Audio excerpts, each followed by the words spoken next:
Hi and welcome to the 6th in our series of RIDI Awards Roundtables. I'm Mel Forbes and I'm the Managing Director of APSCO Outsource. I'm delighted to be here today with the team who have been awarded the Best Recruitment Team category. This award celebrates an exemplary team going above and beyond to ensure inclusivity in the entire recruitment process. They passionately believe in equality of access, promote it across the business, and implement new and tested initiatives to ensure disabled candidates are attracted and supported throughout their employment. So in our roundtable today, I'm joined by Simon and Maria from the category winner HS2 and our RIDI Award judge, Jane Hatton. So firstly, before we move into, I've got a few questions for you, but before we move into that, can I ask you to introduce yourselves? Shall we start with Simon, please? Yes, thank you, and hello, Mel. So I'm Simon Fawkes-Underwood. I'm head of resourcing at HS2. I've been with them for 3 years now, and it's been a privilege to be a part of that journey. Brilliant. Maria, can we come to you next? Yes, my name is Maria Zada, and I am the Senior EDI Manager, Equality, Diversity and Inclusion Manager for the workforce at HP2. And I've been also around 3 years, coming up in April with HS2. Yeah.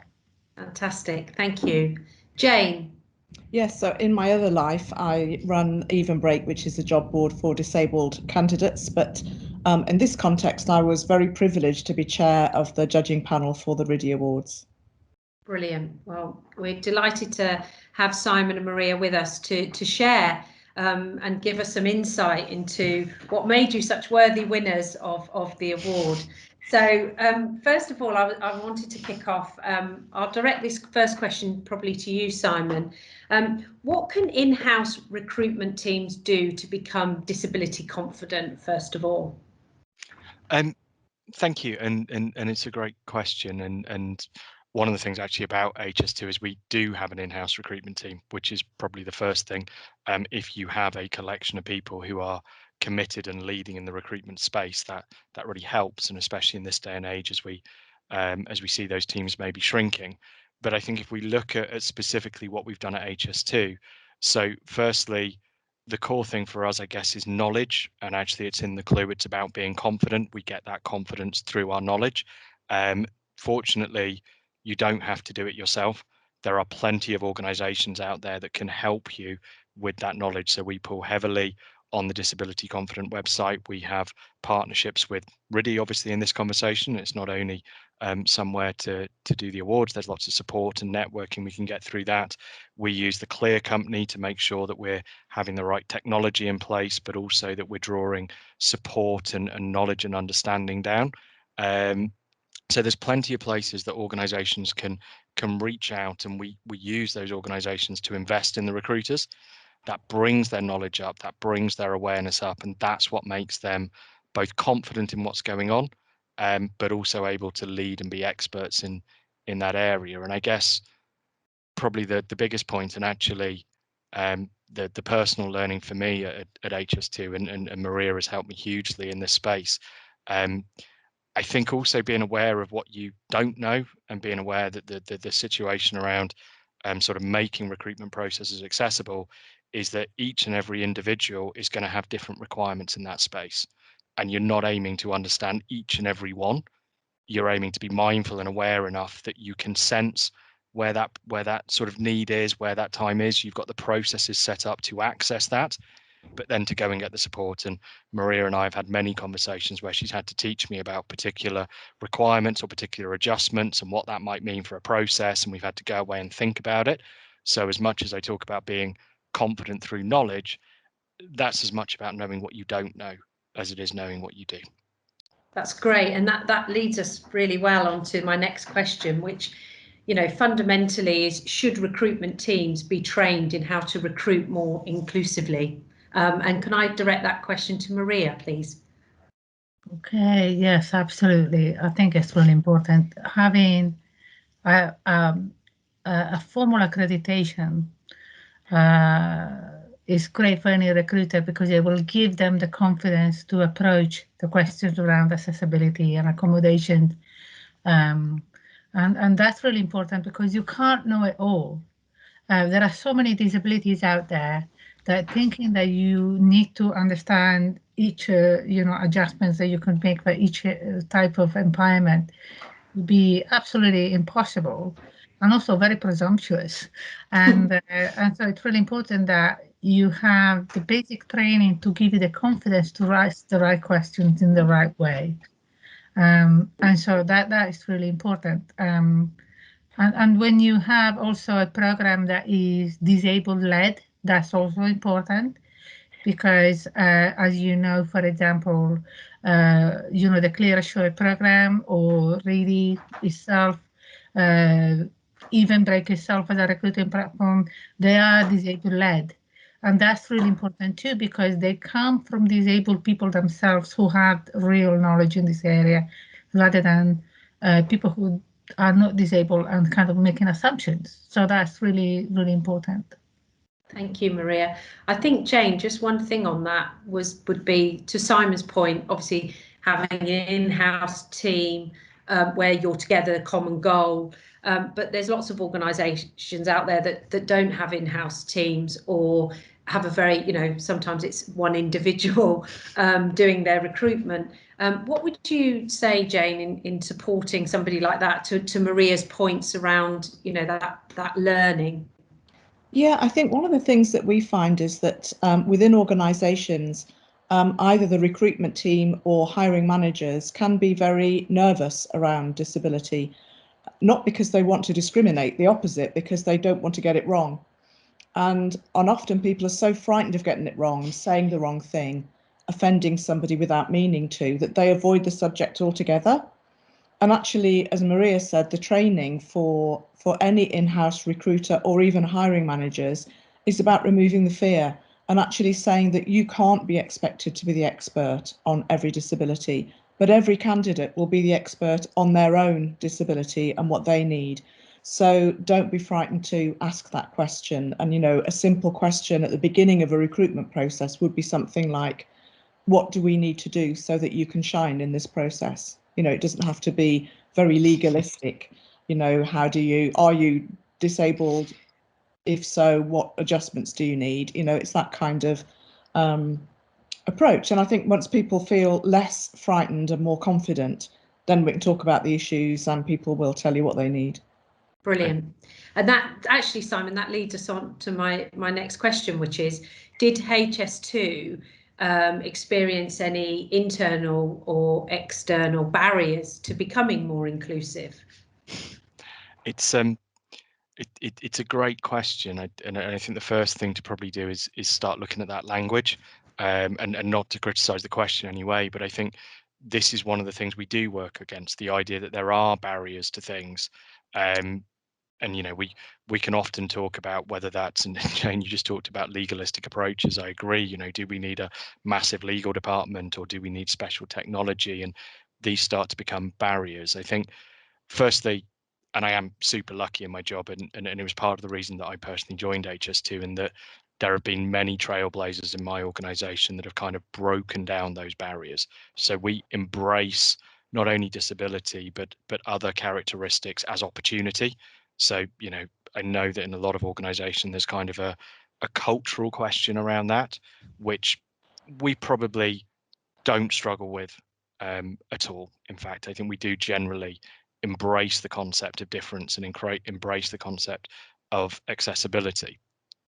But there is no doubt that if you want to run a truly accessible process, there are going to be things that you're going to do which are maybe going to look or feel different from what might be considered a standard or a normal process. And I guess that can start to become seen as a barrier. I think genuinely, it sounds almost crass to say it, but we kind of look at that stuff as an opportunity.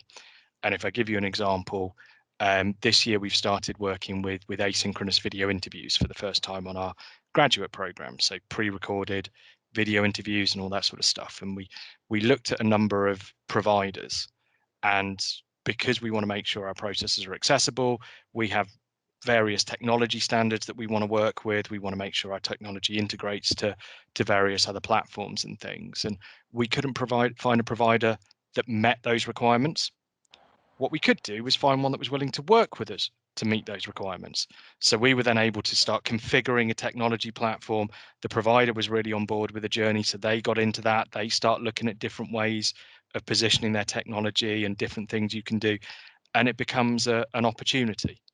So there's no doubt that if you go through this stuff, you start looking and you start thinking, oh, maybe our website needs to look like this. Maybe we need to think about these questions in this way.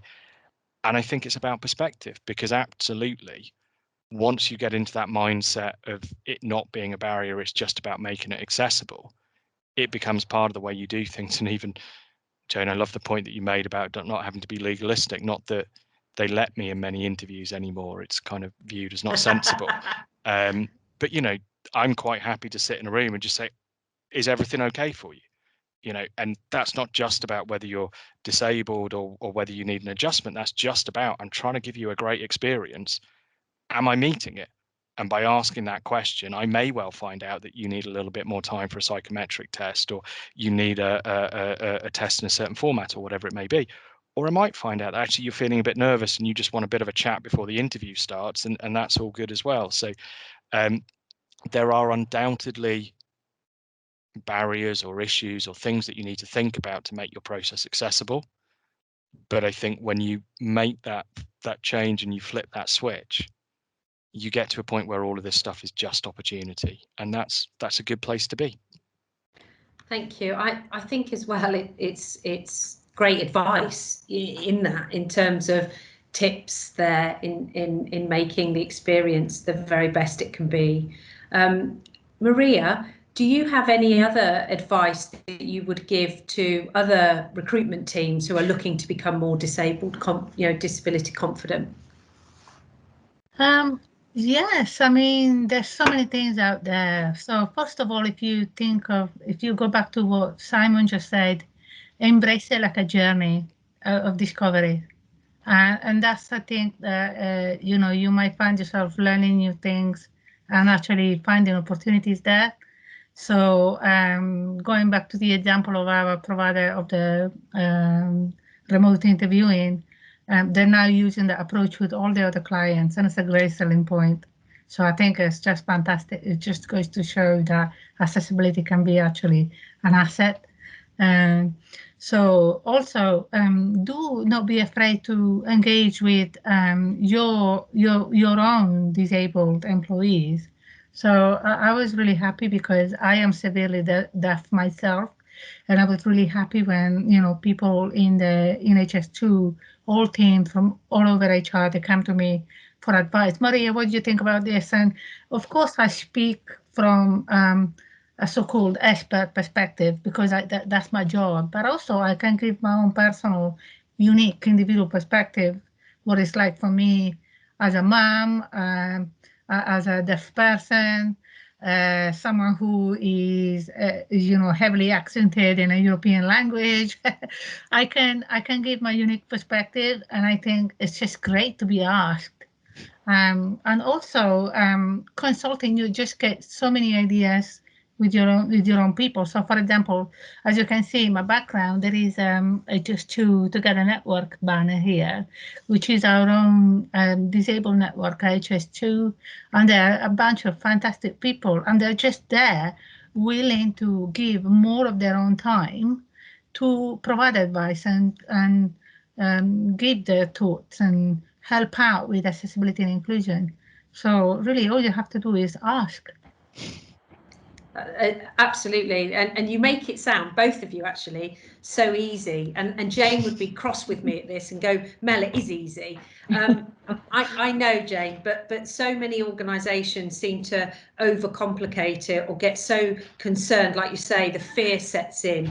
And Simon and Maria, I think you'll agree with me, just, you know, no wonder you won, guys. You know, it just, I wasn't one of the judges, but I can see that coming through so much that you just make it seem, yeah, so straightforward. It's like, why isn't everybody just doing this? And they're not, Jane, are they? Let's face it, they're not. I think the mistake that a lot of organisations make, which obviously HS2 haven't, is that they somehow, and I see why they think this, we've got to get this right before we start employing disabled people.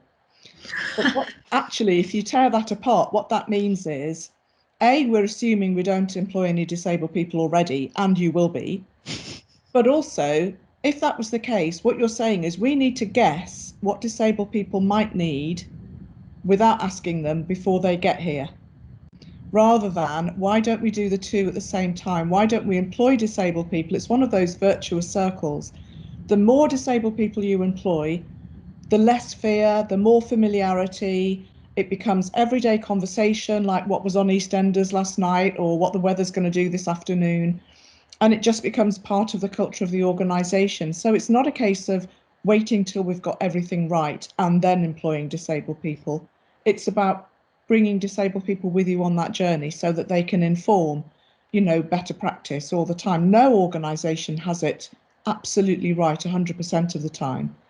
We're going to make mistakes, but so long as candidates know that the organisation is on a journey trying to get these things right, and yes, we might, fall at the odd hurdle, but you tell us and we'll listen and we're willing to adapt.